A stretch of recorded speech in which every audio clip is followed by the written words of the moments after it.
कालू कौवे की खरबूजे की खेती। दूर किसी जंगल में एक चिड़िया और कौवा पड़ोसी थे। दोनों ने अपने अपने घरों के पास एक खेत में खरबूजे की खेती की हुई थी। दोनों के खरबूजे अब पकने लगे थे। मम्मा मम्मा जल्दी चले, मैंने खेत में देखा है कुछ खरबूजे पके हुए हैं। हम पके हुए खरबूजे तोड़कर मंडी में बेच आते हैं। गुड़िया बेटी, आप खेत में जाइए और मैं बैलगाड़ी लेकर आती हूँ। गुड़िया खेत में जाकर खरबूजे की बेलों को उठा उठा कर देखती है और पके पके खरबूजे बेलों से तोड़ तोड़ कर एक जगह इकट्ठे करती है।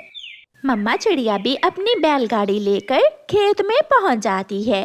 गुड़िया गुड़िया बेटी सुनो, आप पके हुए खरबूजे टोकरी में डालकर बैलगाड़ी पर रखो और मैं कौवों से मंडी के भाव पूछ कर आती हूँ। कौवे भैया, मेरे खेत के खरबूजे तो पक चुके हैं। मैं अपने खरबूजे तोड़कर मंडी ले जा रही हूँ। क्या आपको पता है आजकल मंडी के भाव क्या चल रहे हैं? चिड़िया चिड़िया, मेरी पत्नी गोरी कौवी मंडी गई हुई है भाव मालूम करने, वो आने ही वाली होगी। इतने में गोरी कौवी भी आ जाती है। गोरी, कैसे हैं मंडी के भाव? क्या तेज हैं या कम? कालू, मंडी तो बहुत तेज है। खरबूजे के दाम तो आसमान को छू रहे हैं। जल्दी जल्दी से हम अपने खरबूजे तोड़कर मंडी ले जाते हैं।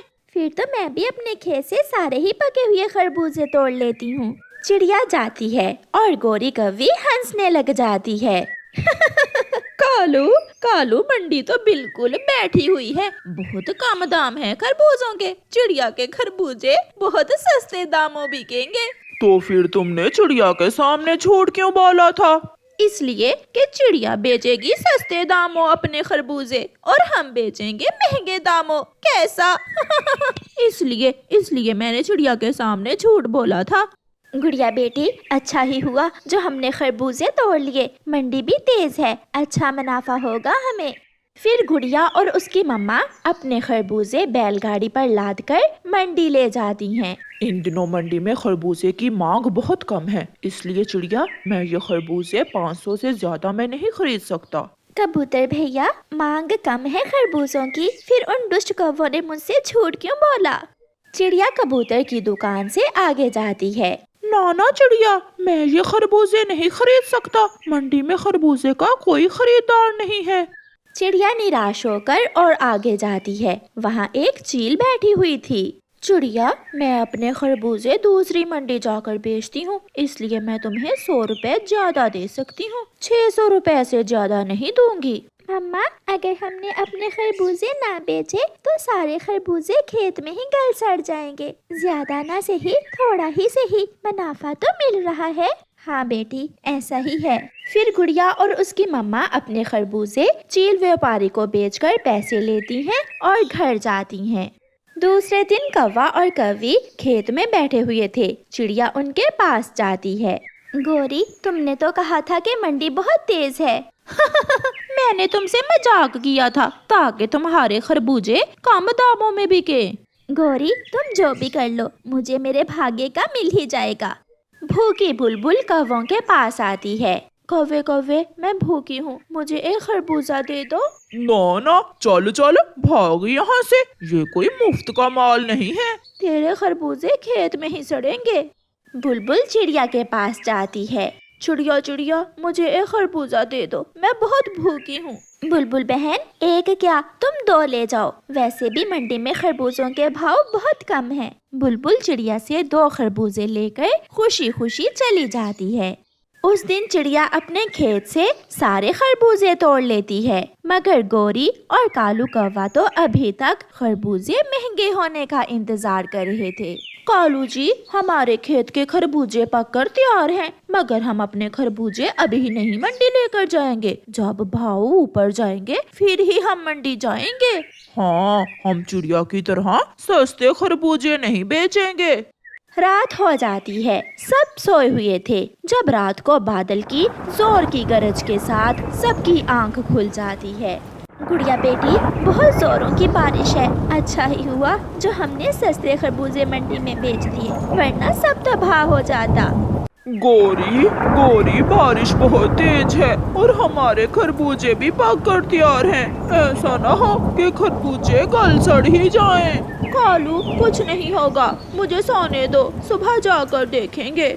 सुबह भी हो जाती है। बारिश रुक गई थी। कौवा और कौवी अपने खेत में जाते हैं तो देखते हैं कि उनकी खरबूजों की बेलें पानी में तैर रही हैं और सारे के सारे खरबूजे गल सड़कर बिखर चुके हैं। सब तबाह हो चुका था। कालू, हम लुट गए कालू। इसे तो अच्छा था कि हम भी चिड़िया की तरह अपने खरबूजे सस्ते दामों ही बेच देते। ज्यादा मुनाफा के लालच में हम थोड़े से भी गए। फिर कौवा और कौवी खेत में बैठे रोते रहते हैं और उन्हें उनके लालच की सजा मिलती है। प्यारे दोस्तों, इस कहानी को लाइक, अपने दोस्तों के साथ शेयर और चैनल को सब्सक्राइब करना बिल्कुल मत भूलना। आपका धन्यवाद। दूर किसी जंगल में सोनो और मोनो दो बहनें रहती थीं। मोनो चिड़िया बहुत समझदार थी। वो अपनी माँ का बहुत ख्याल रखती थी और हर काम में अपनी माँ की मदद करती। जबकि सोनो नक चिड़ी थी। वो अपनी माँ की हर बात सुनी अनसुनी कर देती और अपनी माँ का कोई कहना ना मानती थी। दाना खा लिया है तो चलो, दोनों बहनें मेरे साथ चलो, आज हमें अपने घर की छत को ठीक करना है। मम्मा, मुझे अपनी सहेली चिंकी से मिलने जाना है, मैंने कल वादा किया था उससे। मम्मा, अगर सोनो बहन नहीं जाएगी तो इसके हिस्से का काम मैं करवा लूंगी आपके साथ। सोनो बेटी, मैंने कितनी बार कहा है आपसे, आपको ये सब सीखना होगा। कल आपकी शादी भी होगी, बच्चे होंगे, कैसे चलाओगी अपने घर को? मम्मा, मैं सब कर लूंगी, जब समय आएगा देखा जाएगा। फिर मम्मा चिड़िया अपनी छोटी बेटी मोनो को साथ लेकर जंगल में लकड़ियाँ लेने चली जाती है, जबकि सोनो अपनी सहेली चिंकी की तरफ चली जाती है। वो देखो बेटी, नदी के किनारे सूखा घास आसानी से मिल जाता है। मैं अपनी माँ के साथ सूखा घास लेने इसी जगह आया करती थी। मम्मा, ये सब आपने नानों से सीखा था? हाँ बेटी, बच्चे अपने माँ बाप से ही सीखते हैं। चिंकी सहेली, मेरी मम्मा तो हर समय मुझे कोई ना कोई काम करने का कहती रहती हैं। सॉरी मम्मा, ऐसे ही करती हैं। मेरी मम्मा भी मुझे ऐसे ही तंग करती हैं, मगर मैं तो मम्मा से हर रोज कोई ना कोई झूठ बोल देती। मेरी तरह। सोनो सहेली, चलो दूसरे जंगल शहर देखने जाते हैं। क्या शाम से पहले हम लौट आएंगी? हम शाम से पहले ही आ जाएंगी। फिर चिंकी और सोनो चिड़िया शहर वाला जंगल देखने चली जाती हैं।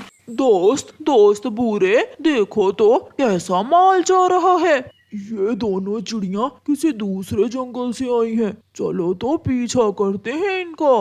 वो दोनों दुष्ट कौवे चिंकी और सोनो के पीछे लग जाते हैं। थोड़ी दूर जाकर चिंकी और सोनो एक झूले वाले के पास रुक जाती हैं।